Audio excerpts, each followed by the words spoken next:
Bannayuganda mwenna ekintu kye mbasaba kiri ekintu kimu. We mulaba president waffe agenda mu alliance ne ba Elias Lukwago bamugisha muntu tumukwate tumuwambe. Tumuwambe fefe nyini tumuvuge paka magere tumusibire nga ba FDC we bakola. Besije we agenda mu alliance ne go forward nga bagenda mu kalulu ka 2016 aba FDC abavuka bamuwamba kati nafe we twatukola. Tupanga bapangula mulaba kakazi kano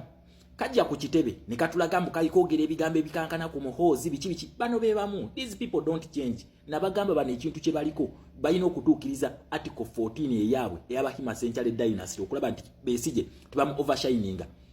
Eno summit mugiraba eno video tegenda kubeera mpanvu just njagala kubalaga bulazi era mbadde mbasaba bannayuganda wini byanyima tumukyalire mukko akakazi kano kankwe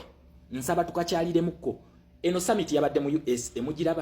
mugiraba tupanga bapangulula. Donald Trump sente yazisala sente wamala okuzisala n'agamba kati USAID tekyali okitegera tekyali era MC Katsa ali bubinyo kuba we bubadde bwagira NRM olukazi luno ndoza mululabe enkwezalo lwatya ku kitebe nga bwefudde nti afena tuliwamu bakutte bawange ne kogera ebikankana ku muhozi ne balukwago ye group yemu omulaba kyakoze we yakutaka zindalo yagambye nti abantu 2,000 bagenda kufuna sirimu abapya senga America egenda maso n'okusala obuyambe bweri mukola ali mukubira boyfriend we pass mu sente za USAID bazikoleki bazite. Njagala mujjukire kwa Agoa Museveni yasindika Odreke Lwabogo wetwalemezaamu Agoa ne bakolaki ne bagisalira ddala Uganda ne bagigoba kati akazi kano kaze kunona za USAID ndoza mukalaba ekyakaleete wa president waffe kufuna serefi kalagente kalibwamu n'abantu era ekintu bakikanyizaako ne opposition sente bakoleki sente bazite ndoza mbulaba mubbawo akali mukomero olaba. Njagala mujjukire ne sente endala waliwo foreign aid gye bali bagenda okusala Besigye sente zo yasigninga nga ali mukomera na sanctioninga kati saawe na ali mukomera kakazi kendoza mukalaba kaze ku kitebe ne keresa nga kaze kwetega okiraba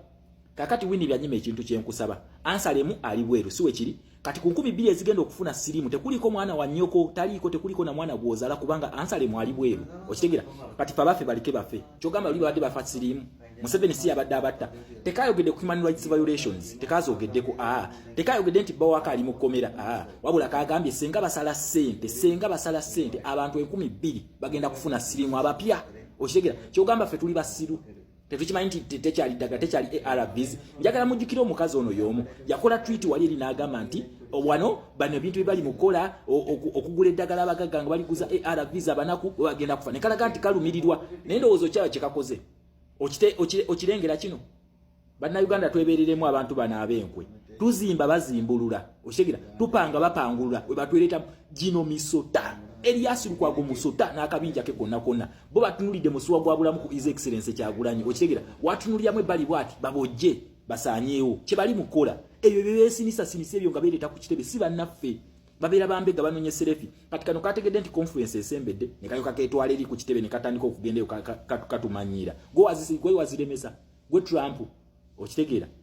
olaba nange obuntu buno bwankwe ono omukazi ne Besigye tamuluma ekimuluma nti bawe boyfriend we Museveni tumutwalaganya kyekimuluma ono si bya Besigye mbw ali mukomera teyayogedde ku human rights nedda teyayogedde ku biki ebigenda mu maaso nti sente bazibba teyabyogeddeko wabula yagambye mbw atulumirirwa nnyo abantu bagenda kufuna sirimu abapya okitegedde ekyo these are hypocrites. President I know you see these people, I know you see them, but we need to make the right choice to a distancing kuba n'abantu byena byena bya opposition bya Museveni bibere ku side ye fe tubere banna Uganda fe tu unitingira mu NUP bana abantu abagalo twegattako bajenga ba NUP naye twegatta na bina mu Uganda twetegeke president tumuwambe teri kugenda mu alliance twagala tuyingira akaluba na Uganda n'abafere ba Museveni akakazi kano kafere kaje wali ne katandika okweyogeza katwasamira Elias Lukwago ne kijja twegase banange twegase kumbe binonya pass ono omukazi bawe ne Elias Lukwago base mu Uganda bonna bali mu kibiina kino kyekimu bakita PFF bonna be bamu okitegera mujja kungamba yate Elias Lukwago ate bano bonna be bamu babaddenga mizanyo gya Museveni kati ne waffe bajja ku serefi His Excellency Kyagulanyi yateekawo embeera eyaleetera okusiba sente ezo yagiteekawo kakati bwina okujja eno bulage nti no abali wamu era twabiteesezzaako fena kayinza n'okubanga kamuwayiriza ngagamba ne Kyagulanyi yakkiriza kuba bino bye babadde mu press conference bakoze omanyi Abamerika bano nabagamba ekintu kino bo bakuleeta mu lujjudde kati banansi bwe batareactinga bamanya nti ebintu okke biri okke nga bazita era mbadde mugenda kulaba bulabi ng'olulaku lukedde lumu nga sente bazitadde mwebuuza ate Trump yatuliddemu olukwe sente yazisiba kati bino ebya propaganda bitandika okwoza ndowooza mulaba Museveni w'amaanyi Amerika tasobola muvaamu Winnie Byanyima yali mu kikola nenga Winnie Byanyima tanagenda mweno meeting already yasoka ku kitebe ewa ekavule najja ne ba Elias Lukwago ngaba opposition figures mbwezaliwo kati akulaga nti kino kyakola kiri mateeka akikiridde opposition yona yakoze eki yakikiriza president mwakiriza Sente Donald Trump azite mbu abantu 12 bagenda kufuna sirimu mwakiteesaako Winnie Byanyima byali mu kwogera kati bino embera gyateekawo yesoka ki yajja ku opposition teyagenda wa Museveni ne bateekawo ka fake battle nani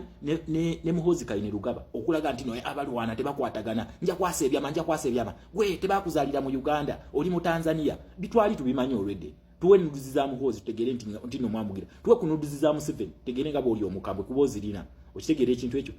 these are snakes gino misota mu Uganda keep your eyes open kubanga bano bayayi okitegera bayayi bakyali mu politics wabwe naye nabagamba wano ku foreign affairs teri bintu byemugenda kukola nga sibiraba ebyo mulimba buli kimu jakiretera mu